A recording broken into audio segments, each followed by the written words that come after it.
And in your own childhood, with writers, perhaps particularly with horror writers, readers, psychologists, they're always looking for the something terrible that happened in the woodshed or bathroom when they were young. Now, Absolutely. you've hinted at some things in your memoir on writing. There was, which I think is significant, an experience with wasps in a concrete block when you were very young. Well, what I find significant is that interviewers always look for that moment, that it's a way of saying, what twisted you so badly? But there usually is something, though, isn't there? If there was, would I really tell you? Let's put it this way. There is in Scott Landon's life. There's something. The whole childhood is a secret. For him, the whole childhood is a nightmare. But you see, how to put this? It's like looking for something.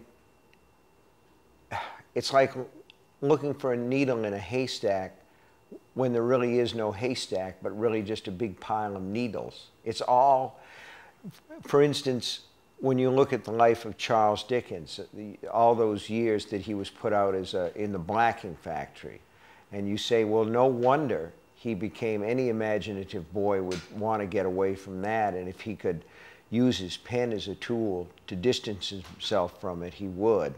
As a child, I had a very large imagination. Yes, there were things that happened to me that were tough in my childhood. I was farmed out for a year with relatives while my mother, who was a single mom, paid off her husband's bills.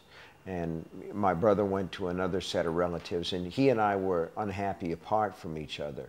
So I remember that. And yeah, I remember dropping the concrete block on my foot, and I remember when he and I were punished for running away from home when we were left with an aunt that we didn't care for. So there are some unpleasant memories, but there's no sort of seminal Freudian moment of discovering mother beating father or father beating mother or someone hanging upside down in the woodshed. There's nothing really Gothic in the Daphne du Maurier sense. Although there is one conversation you recount in On Writing, which I think Professor Freud, Dr. Freud would have been interested in, where you ask your mother, a conversation about death with your mother when I think you were 5 or 6. My mother was frank about anything that you asked her, but you had to ask.